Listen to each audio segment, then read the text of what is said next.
Aujourd'hui, je vais enseigner un message appelé l'Évangile global. Philippiens 3, verset 20.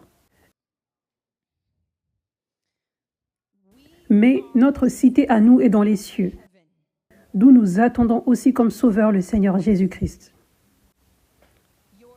Ça fait partie de ta vraie identité. Où tu habites, d'où tu viens, ta citoyenneté. Tu es citoyen du ciel. Ça, c'est ta vraie maison. Ça, c'est ta vraie nationalité. Ça, c'est la vraie maison que tu as. Donc, tu ne devrais pas penser immédiatement, vous savez, je suis américain, je suis canadien, je suis britannique, je suis français. Tu devrais penser, je suis citoyen du ciel. Parce que ces choses, oui, elles sont vraies. Mais quand tu vas au ciel, ces choses n'ont pas d'importance. Ces choses n'ont pas d'importance. Le vrai toi, c'est ta citoyenneté du ciel. Donc, vous savez, il y a beaucoup de cultures dans ce monde. Nous avons tellement différentes langues, différents styles de vie. Nous paraissons tous tellement différents, nous sonnons différents. Nous avons différentes façons de vivre. Donc, beaucoup de fois, nous pouvons nous sentir un peu séparés. Nous pouvons sentir comme les gens dans mon pays. C'est à cet endroit que j'appartiens. Ça, c'est ma communauté. Ceux-là sont des étrangers. Nous pouvons nous sentir de cette façon. Mais la réalité est que quand tu appartiens à Dieu, quand tu es enfant de Dieu, ta vraie famille, c'est le corps de Christ dans le monde entier.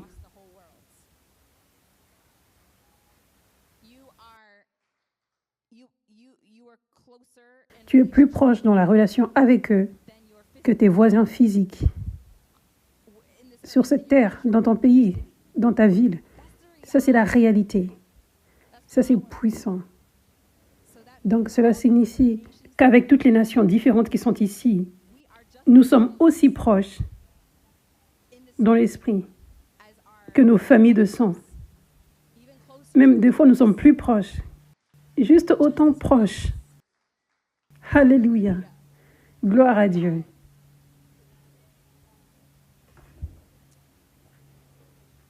Donc, ça, c'est ta vraie identité. Ça, c'est ta vraie culture, la culture du royaume. Que tu es un citoyen du ciel. Notre vraie culture, ça, c'est notre vraie culture. C'est le royaume de Dieu, la culture du royaume de Dieu. Cela signifie la façon de Dieu de faire les choses, la façon du royaume, les principes du royaume de Dieu. Comment nous vivons nos vies selon ce que Dieu veut. Ça, c'est notre vraie culture, la culture du royaume de Dieu.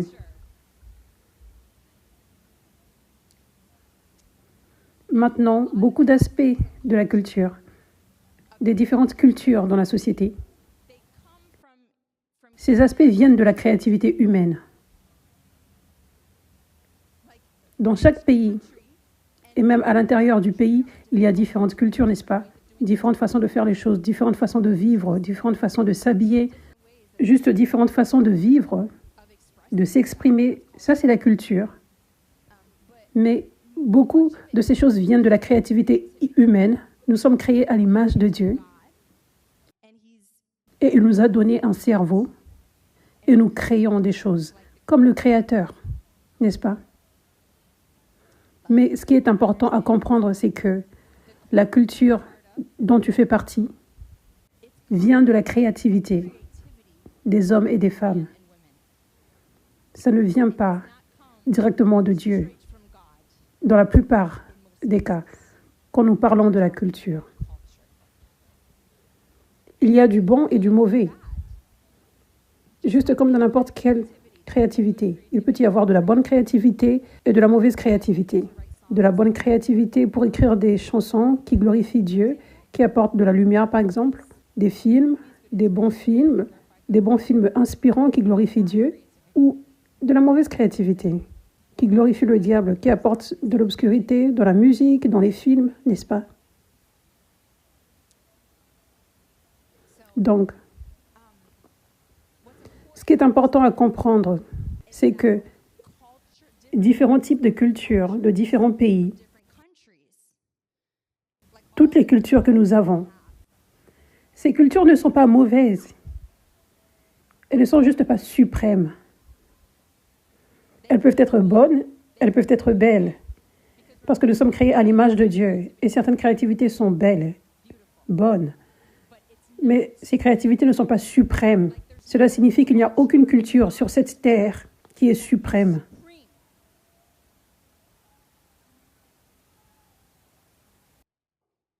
Alléluia.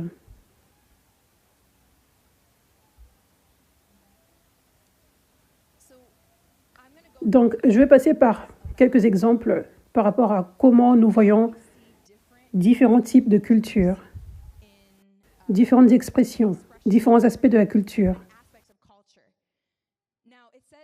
Maintenant, ça dit dans 1 Corinthiens 6, verset 19. « Ne le savez-vous pas, votre corps est le temple du Saint-Esprit qui est en vous et que vous avez reçu de Dieu. Vous ne vous appartenez pas à vous-même, car vous avez été rachetés à un grand prix. Rendez donc gloire à Dieu dans votre corps. » Rendez gloire à Dieu dans votre corps. Donc ça, c'est la culture du royaume. Ça, c'est la culture suprême. Nous honorons Dieu. Comment nous nous habillons? Nous honorons Dieu avec comment nous nous habillons, n'est-ce pas?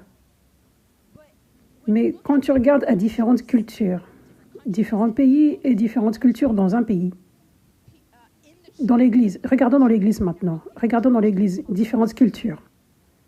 Les gens ont différentes interprétations de cette écriture et beaucoup de ces interprétations ne sont pas mauvaises.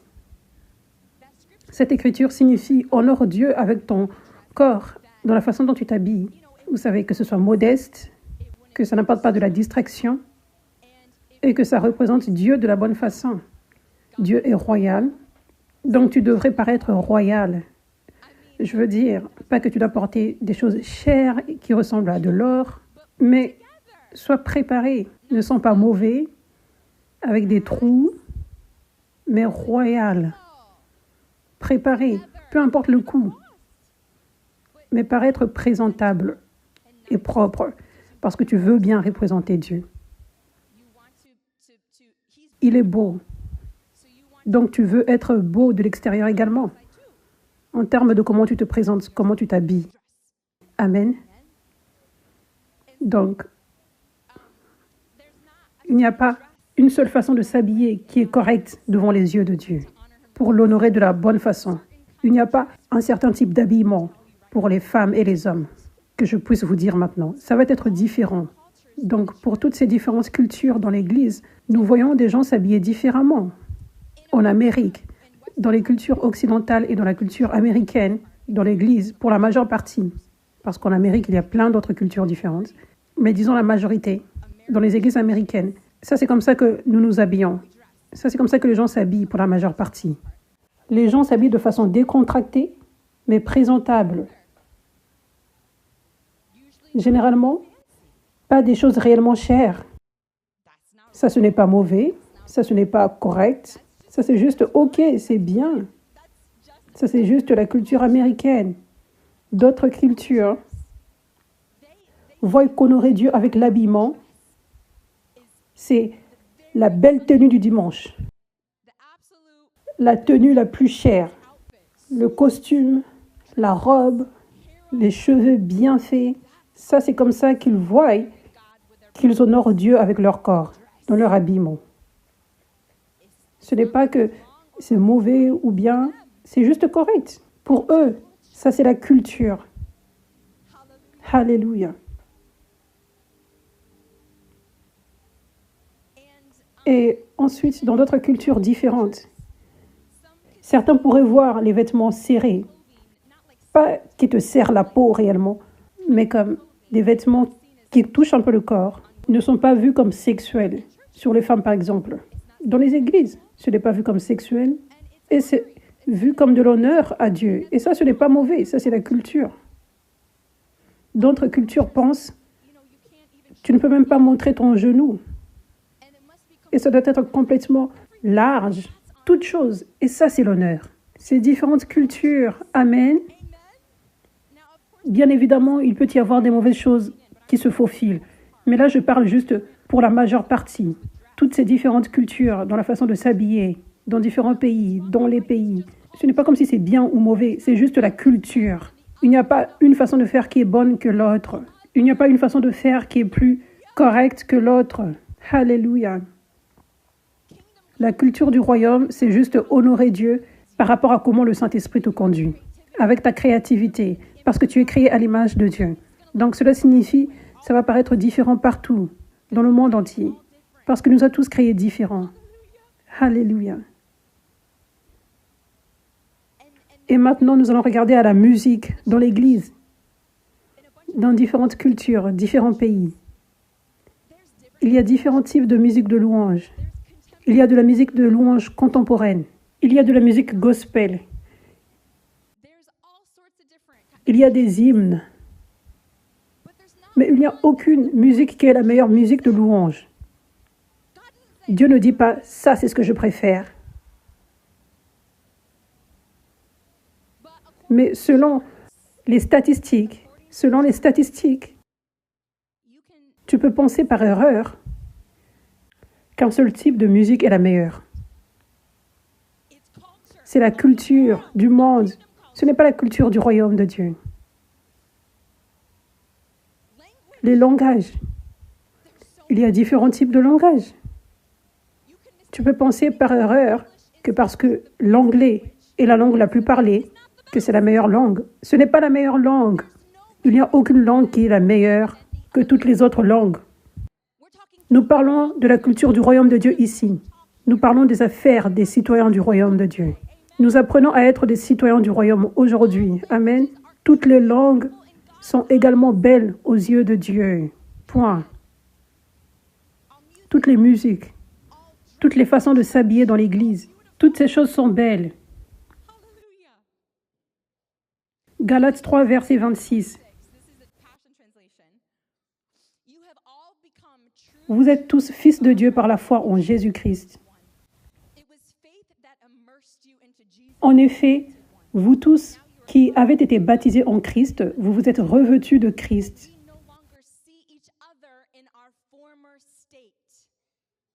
Il n'y a donc plus ni juif ni non-juif. Il n'y a plus ni esclave ni libre. Il n'y a plus ni homme ni femme. Car vous êtes tous un en Jésus-Christ.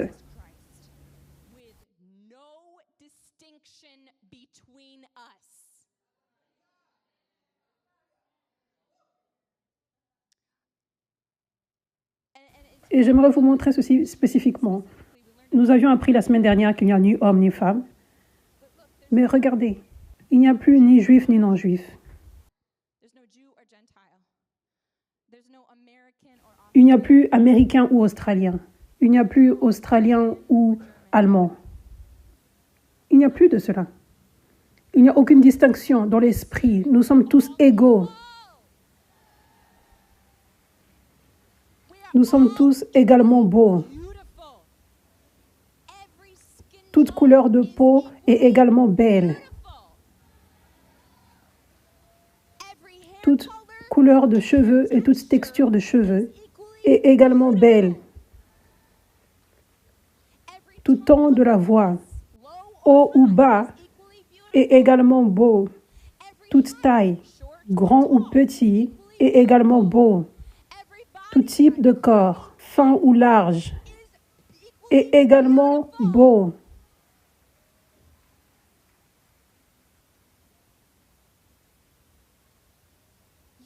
Vous êtes tous également beaux. Nous sommes tous également beaux. Il n'y a aucune distinction. Zéro. Ça, c'est si différent de la citoyenneté du monde. Ça, c'est un vrai enseignement spirituel aujourd'hui. Tes yeux spirituels s'ouvrent à un niveau supérieur aujourd'hui. Parce que ça, c'est si différent du monde, de la façon de la société.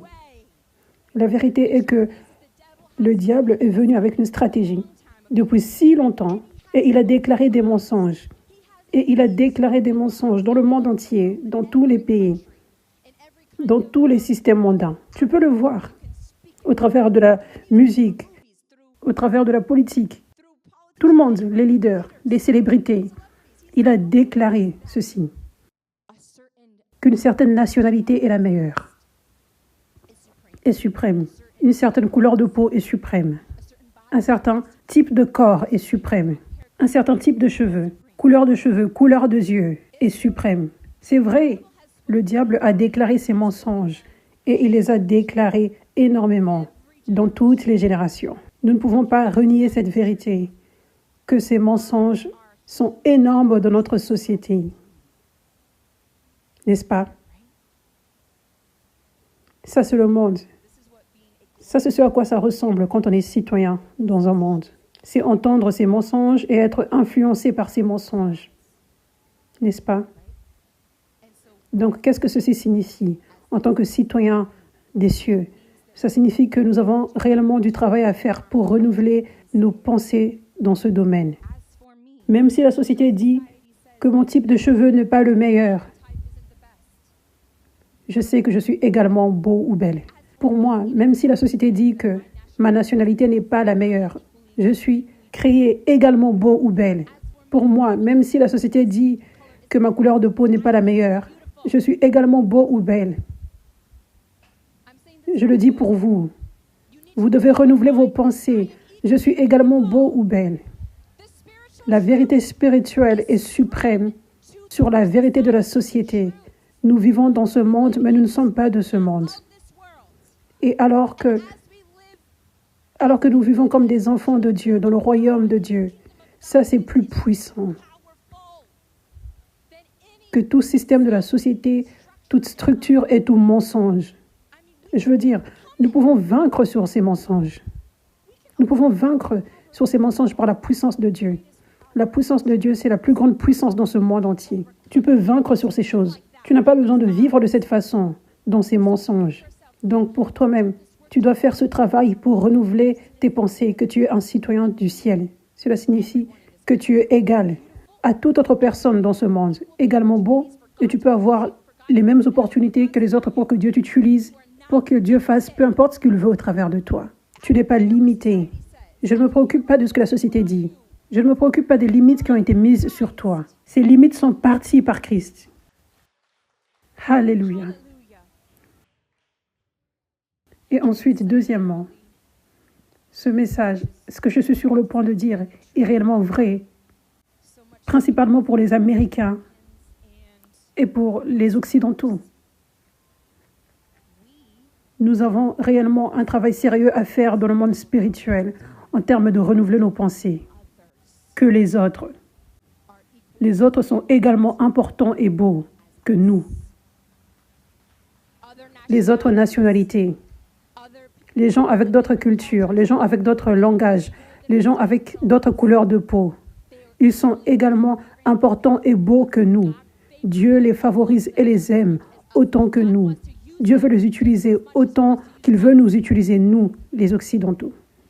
Il n'y a aucune distinction entre nous. J'aimerais vous dire cette vérité. Dieu veut utiliser chaque personne sur cette terre. Il veut parler à chaque personne. Il veut mettre son onction sur chaque personne et il veut les utiliser dans toutes les nations différentes, tout aussi puissamment. Donc la vérité est que une certaine nationalité n'a pas une plus grande grâce pour écouter la voix de Dieu qu'une autre. Une certaine nationalité n'est pas plus choisie par Dieu pour être des leaders dans le corps de Christ que d'autres nationalités. Je dois le dire encore, une certaine nation n'a pas été choisie, favorisée pour être utilisée par Dieu plus que les autres nations comme leaders dans le corps de Christ.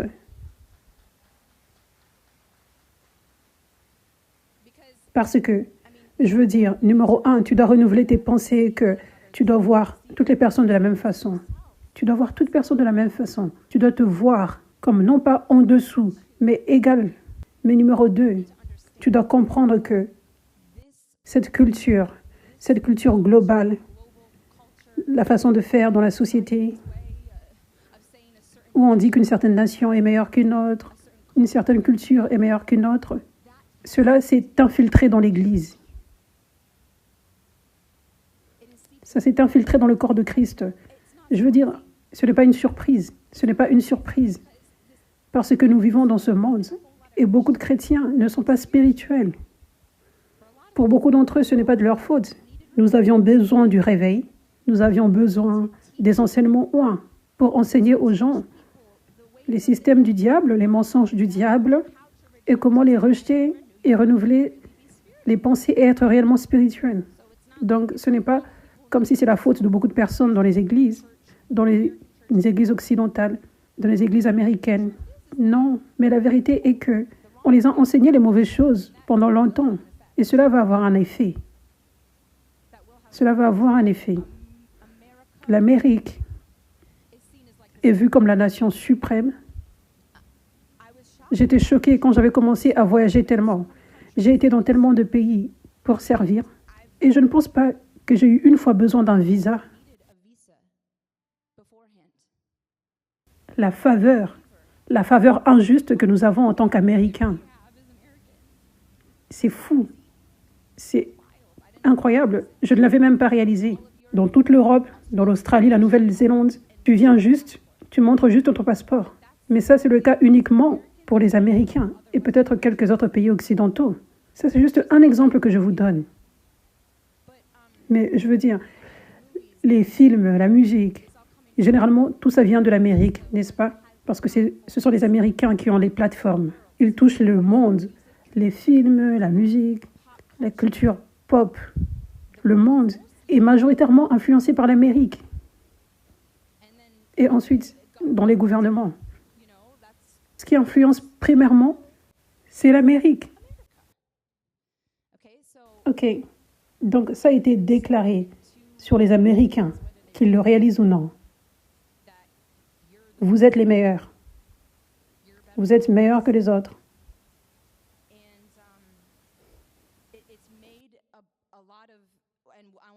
Et j'aimerais parler des gens dans l'Église maintenant.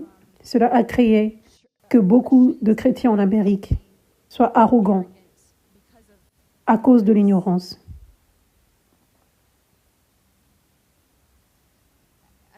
Je ne dis pas que les gens ne sont pas humbles, mais il y a beaucoup qui, juste parce qu'ils ne savent pas mieux, parce que ça c'est la seule chose qu'on les a enseignés, alors ils sont arrogants.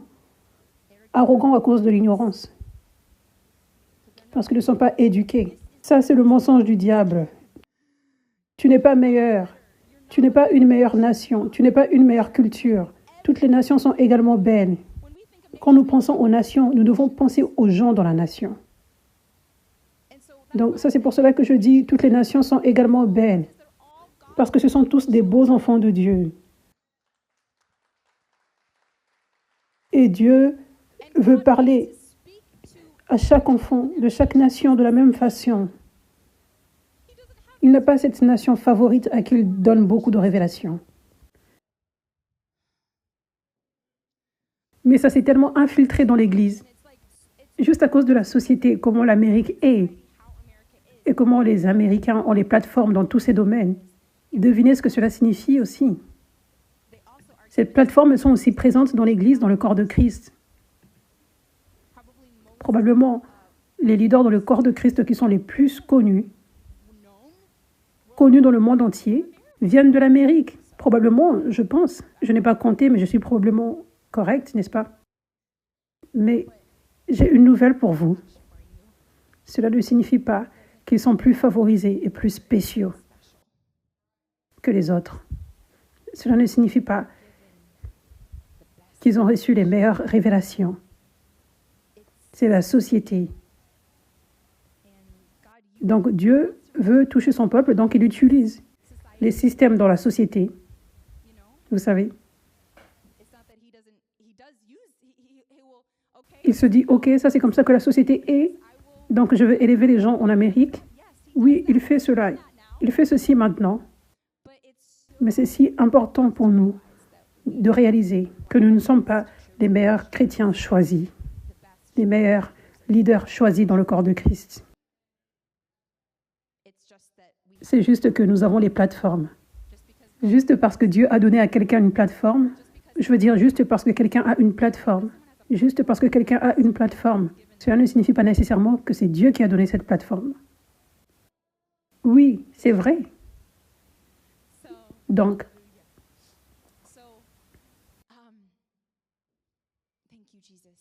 Merci Jésus. Donc, il y a des révélations que Dieu a données aux gens qui n'ont pas de plateforme. Les révélations sont données à ceux qui sont humbles. Amen.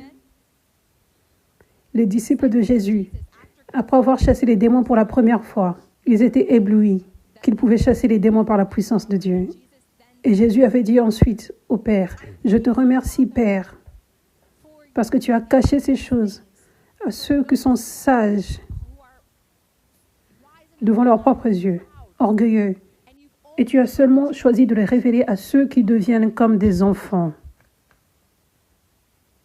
Je te loue, Père. » Donc, ça dit que Dieu, littéralement, cache les révélations du royaume de Dieu, les principes spirituels, comment chasser un démon, comment accéder à l'onction, toute forme de choses sur le royaume de Dieu, les mystères, les secrets.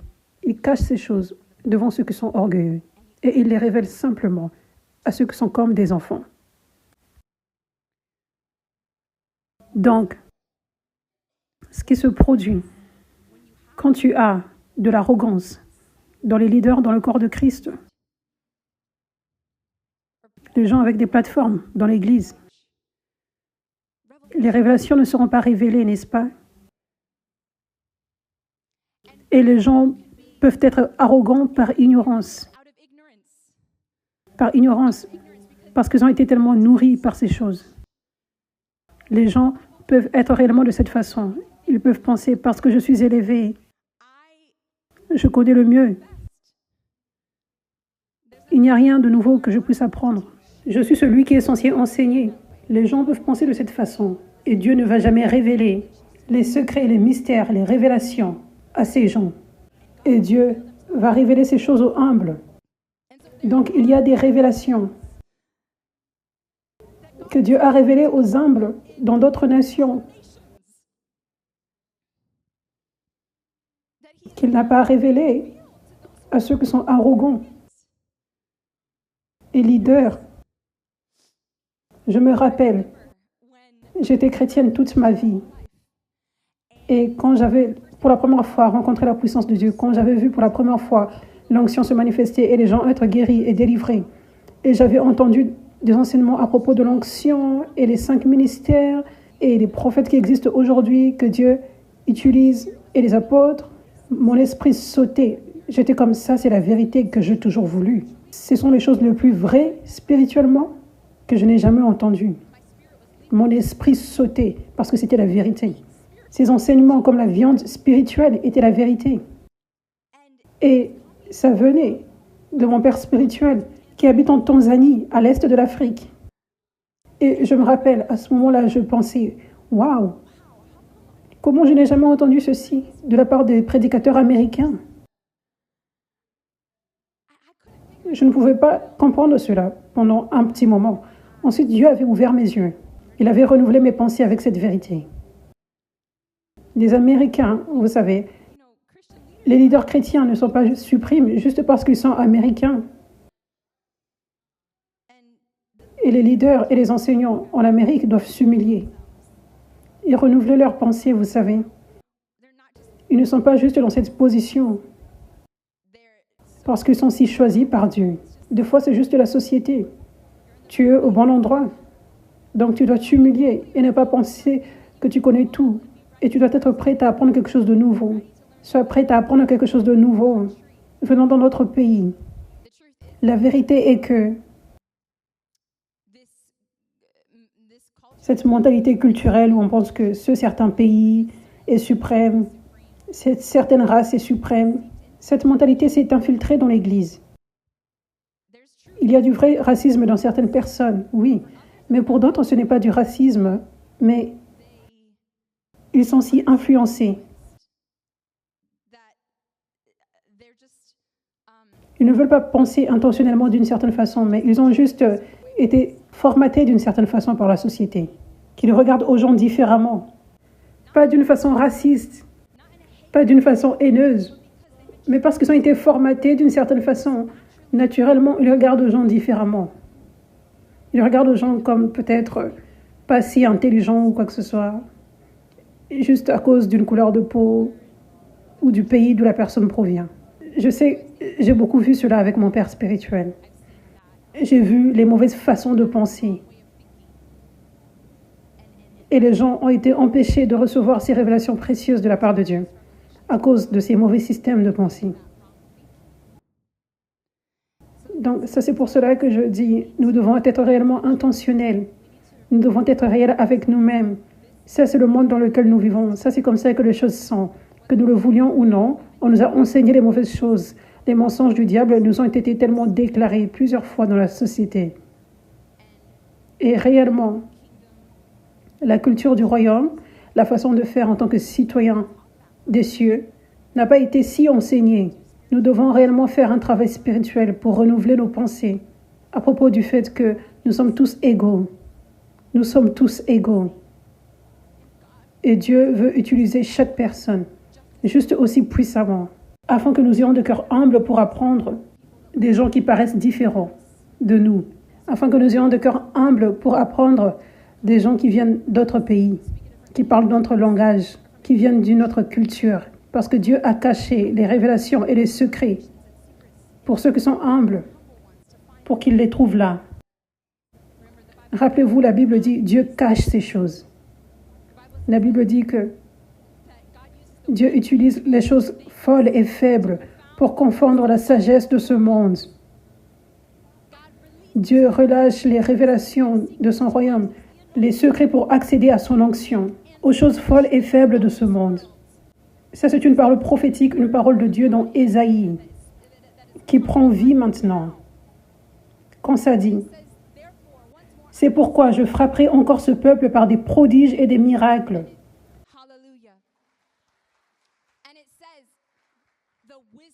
Et la sagesse des sages périra. L'intelligence de ces hommes intelligents disparaîtra. Et la grande signification de cela, c'est l'intelligence de la société. La façon de la société de penser, ça c'est suprême, ça c'est meilleur. Ça c'est là que nous apprenons. Ça c'est là que nous apprenons notre connaissance chrétienne et nos enseignements. Dieu confond maintenant la sagesse de ce monde. Maintenant. Alléluia. Alléluia. Merci Jésus.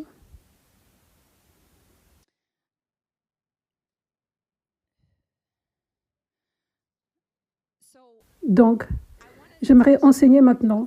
J'ai enseigné par rapport à comment il peut y avoir de bons aspects de la culture dans l'Église, par rapport à comment tu t'habilles, comment tu loues.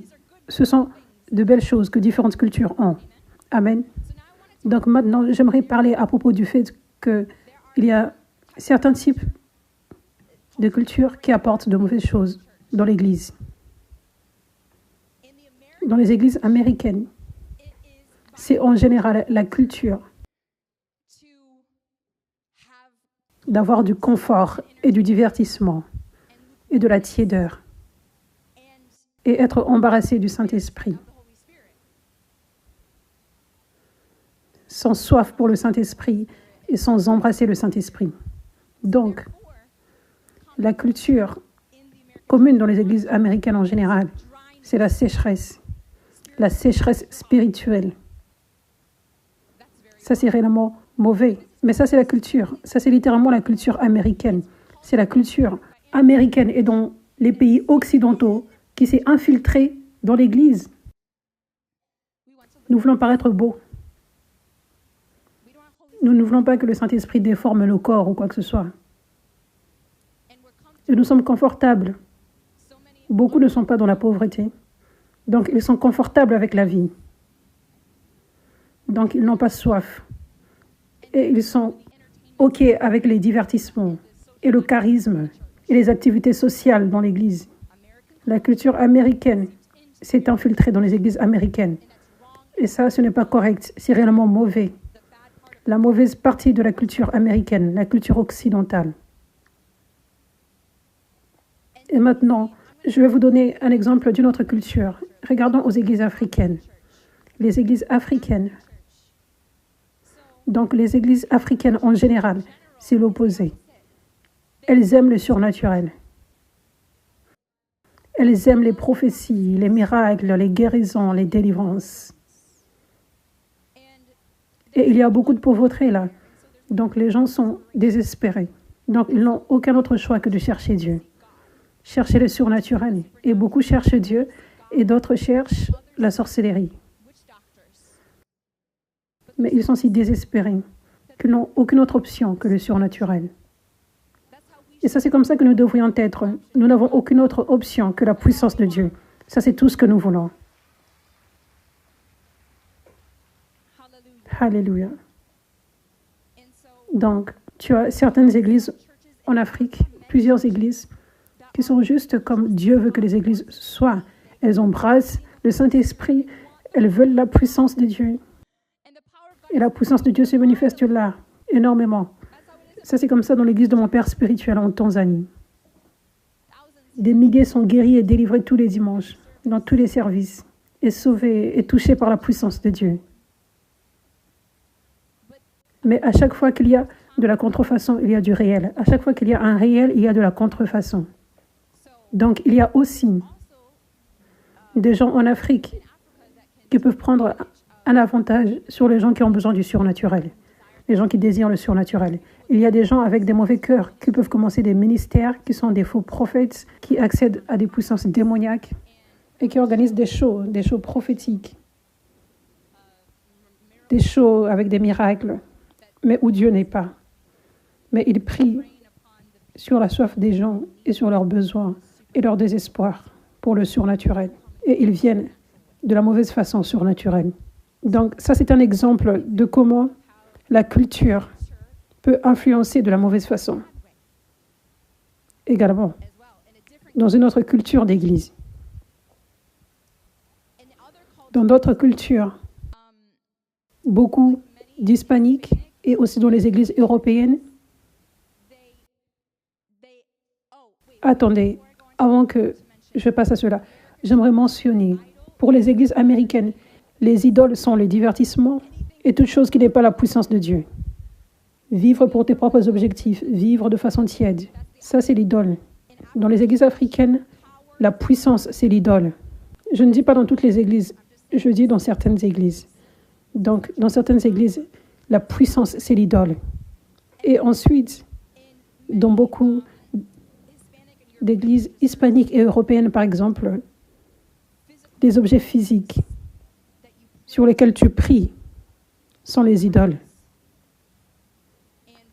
Et au lieu de croire que Jésus est tout ce dont nous avons besoin et la seule personne que nous devrions prier, c'est par lui que nous recevons tous les miracles, c'est Jésus seul, ils vont penser qu'ils ont besoin de prier des saints pour accéder à Jésus. Ou d'autres saints portent différentes puissances. Donc des fois, ils ont des objets physiques comme des colliers. Donc leurs idoles sont devenues ces choses. Mais cela a un lien avec la culture qui s'est infiltrée de la mauvaise façon, n'est-ce pas?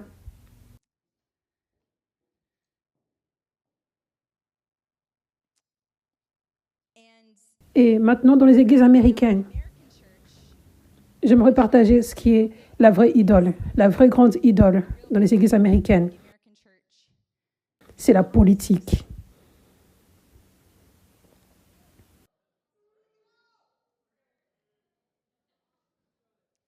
Zacharie 4, verset 6. Voici la parole de l'Éternel. Ce n'est ni par la puissance, ni par la force, mais c'est par mon esprit, dit l'Éternel, le Maître de l'univers. Dans l'Ancienne Alliance, nous voyons beaucoup d'histoires bibliques avec des rois et des armées, et Dieu travaillait dans ces domaines.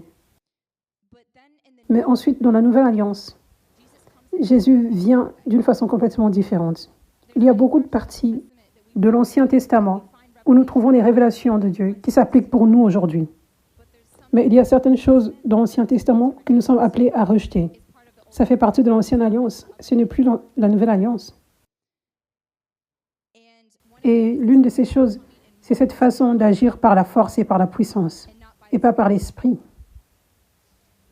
Donc Jésus, dans cette Nouvelle Alliance, dans Jean 18, verset 36, Jésus dit « Mon royaume n'est pas de ce monde. Si mon royaume était de ce monde, mes serviteurs auraient combattu pour moi afin que je ne sois pas livré aux Juifs. Mais en réalité, mon royaume n'est pas d'ici-bas. » La traduction Passion dit Jésus regarda Pilate et dit, « Le pouvoir royal de mon royaume ne vient pas de ce monde. » Si c'était le cas, alors mes partisans se battraient jusqu'au bout pour me défendre contre les dirigeants juifs. L'autorité de mon royaume ne vient pas de ce royaume. Maintenant, tellement de gens avaient manqué à Jésus. Même les disciples étaient confus à propos de Jésus. Comment il venait de cette façon? À cause de l'Ancien Testament. Les rois et les armées et les gouvernements. Ils pensaient que Jésus allait venir avec un gouvernement pour prendre le dessus sur le gouvernement romain. Ils pensaient que Jésus allait venir de cette façon, en tant qu'un soldat physique. Mais dans la Nouvelle Alliance, il était venu d'une façon complètement différente, en apportant sa culture du royaume, le royaume de Dieu. « Mon royaume n'est pas de ce monde », il dit. Il dit, « Si mon royaume était de ce monde, j'allais venir avec de la force physique.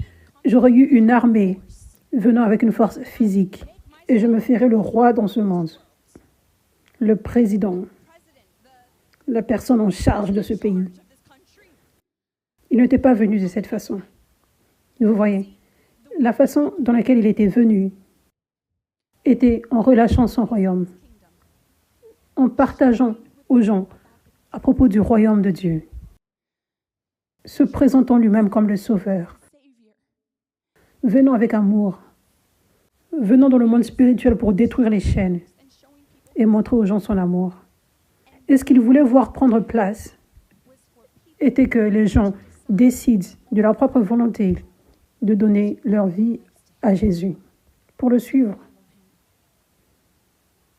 abandonner leur vie complètement et le suivre. Ça, c'est ce qu'il voulait. Et quand les gens le suivraient, ils seraient transformés de l'intérieur. Ils deviendraient plus comme lui. Ils seraient remplis d'amour, ils seraient remplis de paix, ils seraient remplis de joie. Ils apporteraient l'unité et la paix dans le monde. Ils seraient ceux qui changent le monde parce qu'ils sont devenus comme Jésus.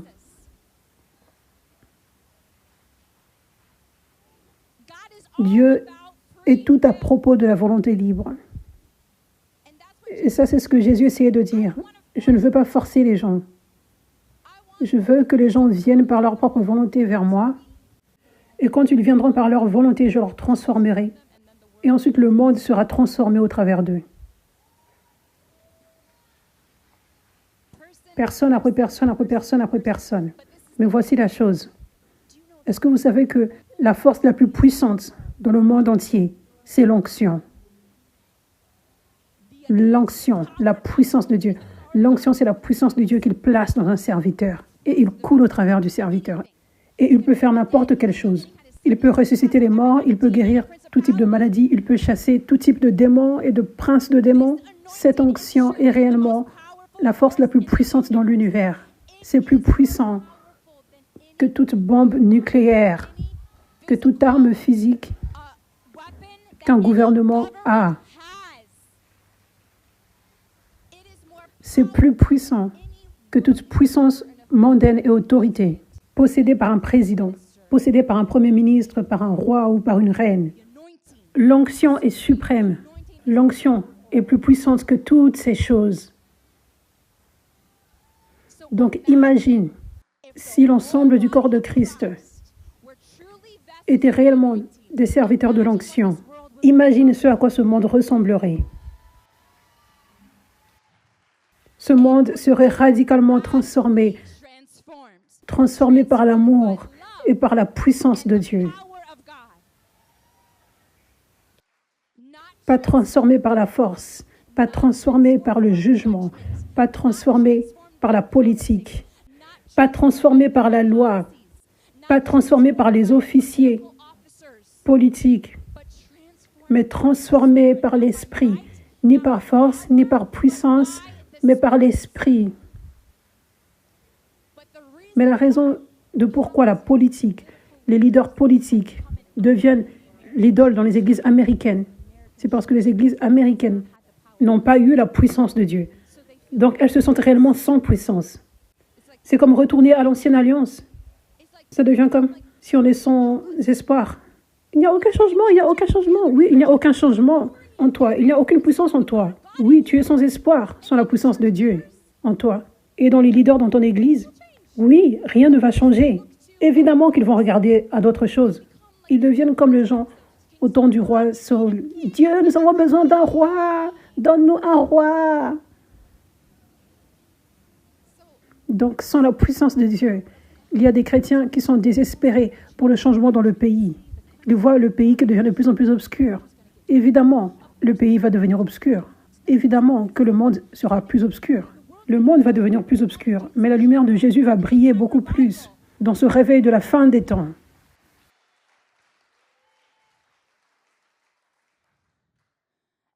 Donc, les gens sont inquiétés. Ça devient plus obscur, ça devient plus obscur.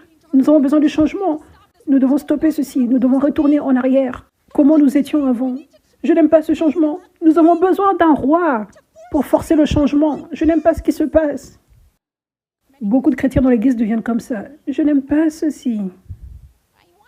Je veux un roi. Je veux un roi pour forcer les gens à être plus chrétiens et plus bons moralement. Je veux un roi. Nous devenons comme ça. Les gens dans l'église. Nous idolâtrons les leaders politiques. Parce que les gens pensent qu'ils vont sauver le monde, qu'ils vont changer le monde, ou au moins qu'ils vont ramener le monde comme il était dans les années 80. Et ça, c'est là qu'est leur focus. Ça, c'est ce à quoi ils pensent. Ça, c'est le secret. Ça, c'est pour cela en Amérique. La politique est l'idole. Parce qu'il n'y a aucune puissance de Dieu. C'est vrai qu'il n'y a aucun changement. C'est comme si l'Amérique devient de plus en plus obscure et nous ne voyons pas la lumière. Oui, c'est parce que l'onction n'a pas été là. Mais quand l'onction vient, Dieu va choquer le monde. Il va transformer cette nation. Mais ça va se produire de l'intérieur vers l'extérieur. Dieu veut que les gens aient une volonté libre. Donc, nous avons besoin de ne pas être si concernés par les lois. Parce que les lois ne donnent même pas aux gens une volonté libre. Si nous forçons les gens à être comme Christ, dans leur morale, cela ne va pas se produire. Tu ne peux pas forcer les gens. Ils vont se rébeller. Vous savez, j'avais enseigné il y a quelques semaines la bonne façon d'emmener les gens vers Christ. C'est la bonté de Dieu qui mène à la repentance. Donc l'opposé de la bonté, c'est le jugement et la force. Tu es méchant. Je force cette morale sur toi. Ça, c'est la force. Ça, c'est l'opposé de la gentillesse, n'est-ce pas? Donc l'opposé se produit. Cela fait en sorte que les gens détestent les chrétiens. Les gens sont beaucoup moins passionnés. Les gens sont beaucoup plus unis pour aller contre les chrétiens, la morale chrétienne. Quand nous venons avec la force. Donc cette façon de forcer est mauvaise. Nous devons laisser aux gens une volonté libre, les aimer. Les aimer. Parce que le vrai changement va venir, je vous le dis. Si chaque personne aime les gens de la bonne façon, si chaque chrétien en Amérique était réellement un serviteur de l'onction de Dieu, et que chaque personne que ces chrétiens rencontrent, ils l'aiment avec l'amour de Dieu. Et l'amour de Dieu se manifeste au travers de ce chrétien réellement. Et la personne devient sauvée, la personne devient délivrée, la personne est guérie. Et maintenant, la personne veut vivre comme Jésus. Tu as juste changé une personne. La personne vivait immoralement, mais maintenant, elle vit comme Christ. Donc, imagine si on faisait tous cela. Ça, c'est ce qu'on veut en Amérique et dans le monde entier. Nous voulons que les gens aient une volonté libre et qu'ils choisissent de vivre moralement, qu'ils choisissent de vivre comme Christ. Nous voulons que les gens choisissent cela. Et c'est possible. Ils ont juste besoin de connaître Jésus. Ils ont besoin de rencontrer l'onction, le vrai Jésus. Alléluia. Gloire à Dieu. Gloire à Dieu. Merci Jésus.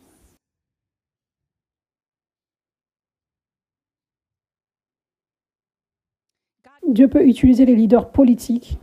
Il peut absolument utiliser n'importe qui. Il veut utiliser n'importe qui.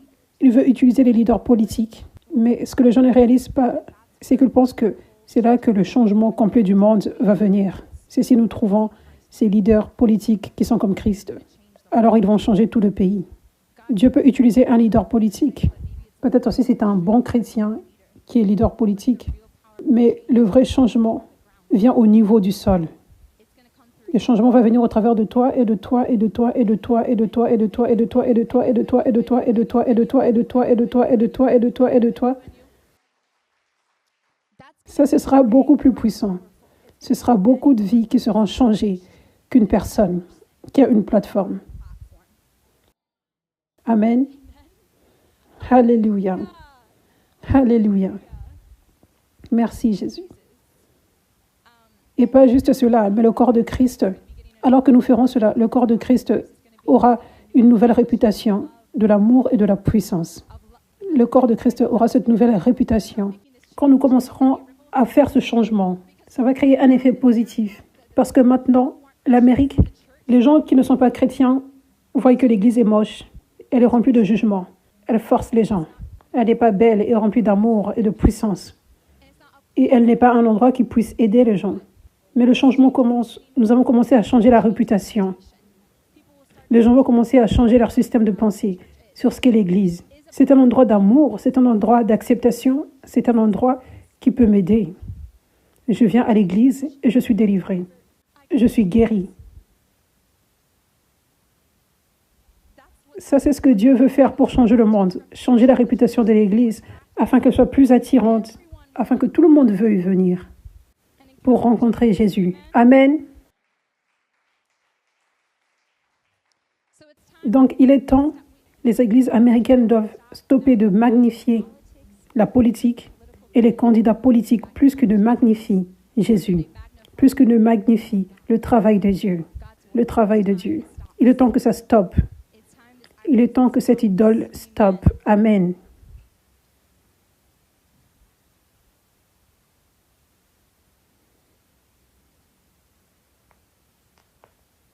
Luc 12, verset 48. En revanche, celui qui ne l'a pas connu et qui a fait des choses dignes de punition sera battu de peu de coups. On demandera beaucoup à qui l'on a beaucoup donné et l'on exigera davantage de celui à qui l'on a beaucoup confié.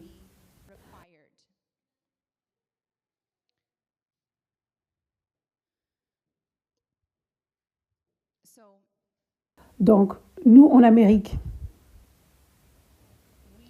nous avons une grande responsabilité. Les leaders chrétiens en Amérique doivent comprendre ceci. On vous a donné une grande responsabilité. À cause de comment la société est, beaucoup regardent à vous. Beaucoup regardent à nous. Ce n'est pas comme si c'était une mauvaise chose. C'est comme ça que la société est. Et donc, cela signifie que nous avons reçu une grande responsabilité. Une grande responsabilité pour présenter le vrai évangile. Pas l'évangile américain. L'évangile global. Le vrai évangile. Nous avons cette responsabilité de nous débarrasser de toutes ces mauvaises choses. La sécheresse, sans esprit, sans onction, tout cela doit partir dans les églises américaines, dans les églises occidentales. L'idolâtrie de la politique et les prédications centrées sur la politique et qui magnifient la politique doivent stopper.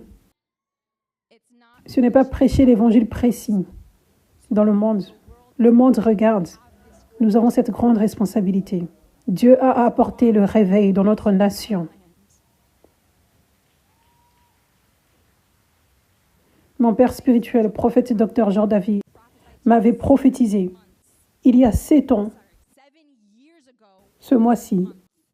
Il m'avait prophétisé que j'étais appelée à être une apôtre de Jésus-Christ, j'étais appelée à toucher les nations.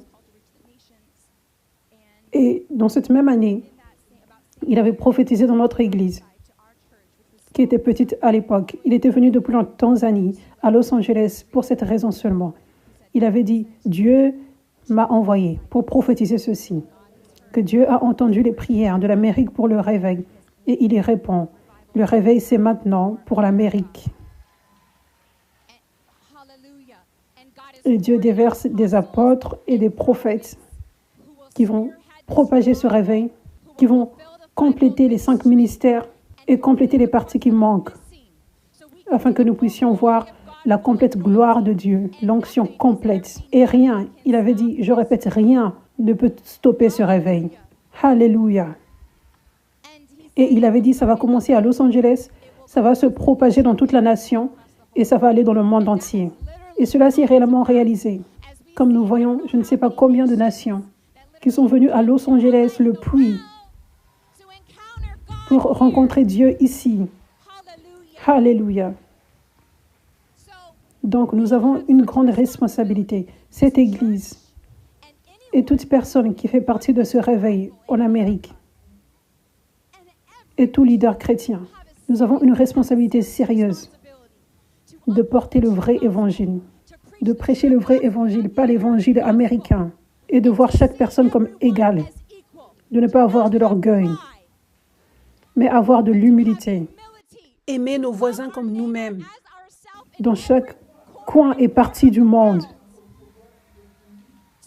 Donner à chaque personne les mêmes opportunités, les aimer de la même façon, que tu aimes les gens de ton pays ou de ta couleur de peau, peu importe. Nous avons cette responsabilité parce que Dieu a apporté le réveil ici pour relâcher sur le monde. Nous avons cette précieuse grâce et faveur qui n'est pas méritée. Nous ne devrions pas prendre ceci à la légère. Donc, je vous appelle tous ici à 5F Church de vous tenir avec moi dans cette affaire. Nous serons une minorité. Cet évangile américain est l'évangile majeur qui est prêché. Nous serons la minorité. Mais ça, c'est ce à quoi Dieu nous appelle. Amen. Alléluia. Alléluia. Je vous demande de renouveler vos pensées par rapport à ceci quotidiennement. Je demande de voir chaque personne dans cette Église de façon égale, avec l'amour de Dieu. Je vous demande de voir chaque personne dans le corps de Christ, les leaders dans le corps de Christ, mon Père spirituel, avec ses yeux divins, pour voir chaque personne comme étant égale. Amen. Alléluia. Alléluia. Gloire à Dieu. Gloire à Dieu. Merci Jésus. Merci Jésus. Alléluia. Gloire à Dieu. Gloire à Dieu. Merci Jésus. Dieu détruit les idoles. Maintenant, je déclare cette idole politique est détruite. Je déclare cette idole de racisme est détruite. Je déclare toute façon impure que la religiosité et la culture est venue dans les églises américaines doit être détruite au nom de Jésus. Au nom de Jésus. Alléluia. Alléluia. Gloire à Dieu. Gloire à Dieu. Merci Jésus. J'aimerais déclarer sur vous tous maintenant. Certains d'entre vous, je sais, vous avez été convaincus par ce message. Certains, vous avez été convaincus en étant comme... Je n'avais pas réalisé que je réfléchissais de la mauvaise façon. Certains d'entre vous, vous n'avez pas de mauvais cœur, mais on vous a enseigné des choses et cela a impacté comment vous pensez et comment vous voyez les gens. Et vous n'aviez jamais réellement renouvelé vos pensées de la façon du royaume parce que personne ne vous avait jamais enseigné. Et ça, c'est OK. Mais Dieu vous demande de vous repentir maintenant. Donc, prends un moment avec Dieu, ferme tes yeux et Dieu va rappeler des moments dans tes pensées, des moments où tu as eu des préjugés par rapport aux gens, des préjugés dans l'Église, sur les leaders chrétiens. Il te demande d'abandonner cela, de te repentir de cela maintenant. Et certains d'entre vous ici, vous vous êtes rabaissés à cause de comment la société vous a rabaissé. Et Dieu vous demande de renouveler vos pensées maintenant et de vous voir comment il vous voit.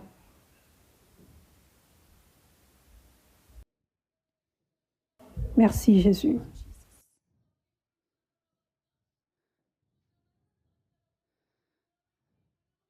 Je déclare toute mauvaise doctrine religieuse, toute mauvaise doctrine ethnocentrique, toute forme de doctrine raciste qui t'a été enseignée, qui a été déversée sur toi, qui t'a juste été enseignée d'une certaine façon.